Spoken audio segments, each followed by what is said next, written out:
I'm your Sheila.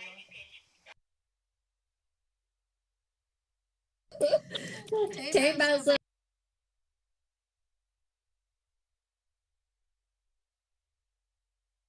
Yeah, Yeah, you know, I I could could eat eat it it up. up.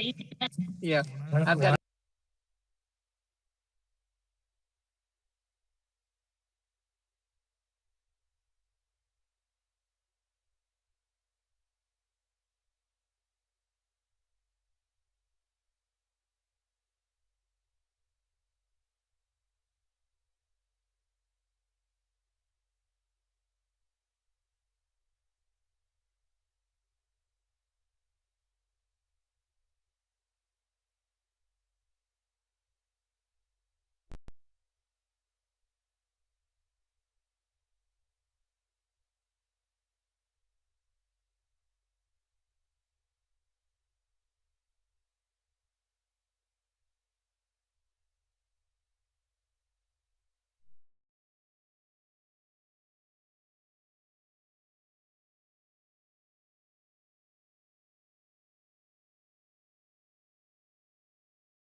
Okay, I would like to welcome everyone to this special call board meeting on January 23rd, 2025 at 5 p.m. in the Estill County Board of Education boardroom located at 253 Main Street in Irving, Kentucky.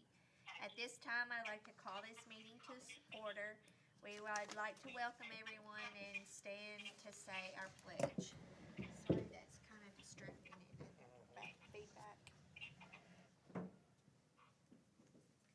I pledge allegiance to the flag of the United States of America and to the republic for which it stands, one nation, under God, indivisible, with liberty and justice for all. Thank you all for that. I like to remind everyone there's a sign-in sheet at the entrance to the boardroom if you'd like to sign in. We have a real short agenda tonight. So first of all, we have consideration for approval of a BG1 for the Estill County Middle School. Mr. Brock, would you like to discuss that? Yeah, I'll be glad to discuss it briefly. This is kind of our next process and going back to the legislature and asking for money. We want to make sure all our ducks in a row. The price has changed a little bit. If you look through the BG1, the total cost is going to be $48,814,867. We've already got $5 million of that from legislature to a special funding from SFCC. We already have that. Uh, when I went and talked to legislature, they was talking about what we could contribute locally. I told them our bonding had went up, but we didn't have a lot. But we have committed 1.5 locally to that, and then what they would have to commit would be 42,314,867. Had a geotech meeting today. There's some things that's going to have to be done for site and prep work, so it's possible that we may have to revise this later, but as of right now, this is where it stands, and it's my recommendation we approve it. Okay. With that being said, I need approval of the BG1 for the new Estill County Middle School. Tammy Hardy makes a motion, Carrie Smallwood makes a second. Sheila Samples is not with us this evening, so I'll do a roll call vote. I'd like to call for a vote at this time. Tammy Hardy is yes, Carrie Smallwood is yes, and Sheila Samples is yes, and Donna Isford is yes. Sheila Samples, by the way, is joining us via video. I think I failed to say that. Next, moving forward, we have consideration for approval to adopt the revised board division boundary map and to direct the superintendent to file and publish the new boundaries as required by KRS 160.2106. Mr. Brock, would you like to discuss that? Sure. So this started back when Mr. Covey resigned from the board.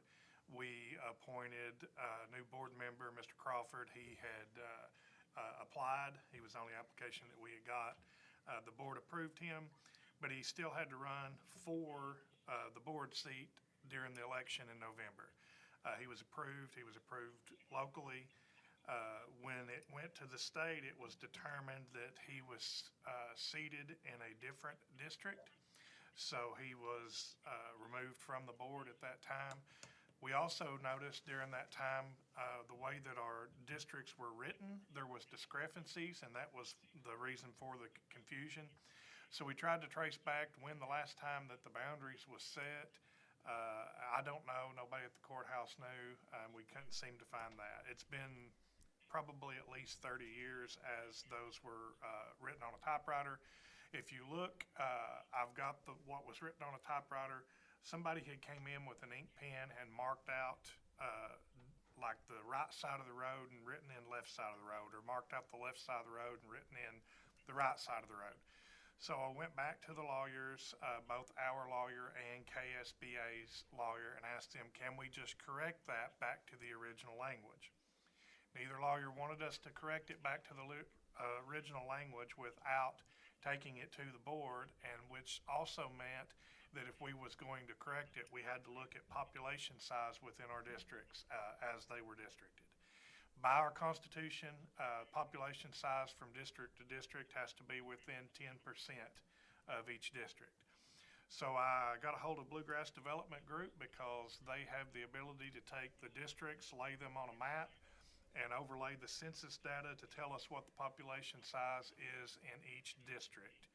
We have 5 districts in Estill County, so when they overlaid the census data on the map with the 5 districts as the way they were, all but one of them was out of population compliance according with Kentucky's Constitution. So what we had to do was some were under and some were over. So what I had them do was the best that they could do, just move on the boundaries to make sure that the population got within the 10% margin that is required by the Kentucky Constitution. Once they got that done, they contacted me back, and we have the map that the board has tonight to approve. Like I said, all this kind of got opened up when we had the resignation, and we're just kind of following the lawyer's advice of KSBA and Mr. Chenoweth so that we can stay within KRS regulation, but also be compliant with the Kentucky Constitution. Very few little places had to be moved, but some did have to be moved to meet the population requirement. So it's my recommendation that we do approve these new boundaries. After that, they'll be published with the courthouse. It'll be published in the paper. And of course, anybody can come by here at any time and see what has changed. So I know that's a long story, longer than I normally talk, but I feel it important for people to understand what even brought this to the table, because we would have just left them alone had we never found those discrepancies. Once we found them, we were advised by lawyers to fix them, and we had to comply with population requirements. And also, Mr. Brock, I think it's important for people to know that our county clerk did approve Yes. Yeah. for Joe to be in that Yes. spot. And the other thing with that is, so I actually talked to the lawyers about that too and said, do we need to go back and take his vote off? And they said, no, he would be fine, just because of the way the election board had it, that he needed to sit out until we got the boundaries solidified. Then we can look for anybody in the 5th district again. So. Okay. So just to reassure everyone, there has been legal advice given. Yep, The two bound- different lawyers. By two different lawyers, and really not a lot has changed. Locally, all I did with these boundaries was contact Bluegrass Development Group, told them the problem we had. They fixed them, then they called me back and showed me what they had done to make sure that the population is within the 10% required by the Kentucky State Constitution. And I told them, the only guidance I gave them, I said, if you have to move as little as possible. And that's what they did. So as far as somebody drawing them within the district, nobody in the district had anything to do with that. That was done by Bluegrass Development Group. Okay, with that discussion, I need a motion for approval to adopt the revised board division boundary map. Tammy Hardy makes a motion and Sheila Samples makes a second. Do we have any further discussion or any questions that arise? Let me say this too. I did send the Bluegrass Development Group the addresses of the current board members that had been voted on, so that when he was making adjustments, we made sure, I did want to make sure that it didn't affect the vote that people had already put in. So I wanted to qualify by saying that. I did send him those. But So really nothing with us no- changed? nothing with the four that was voted on has changed. Okay, do we have any further discussion? Sheila, did you have any questions? Anybody else? Okay, I'd like to call for a vote at this time, and we'll do that by roll call. So Tammy Hardy? Yes. Carrie Smallwood? Yes. Sheila Samples. Yes. Donna Isford? Yes. So the motion carries with 4-0 vote. Do we have anything further? If not, I'd like to call for an adjournment of this meeting. Tammy Hardy makes a motion to adjourn. Sheila Samples makes a second. All in favor? Roll call vote. Tammy Hardy? Yes. Yes. Carrie Smallwood, yes. Sheila Samples, yes. And Donna Isford, yes. Thank you all.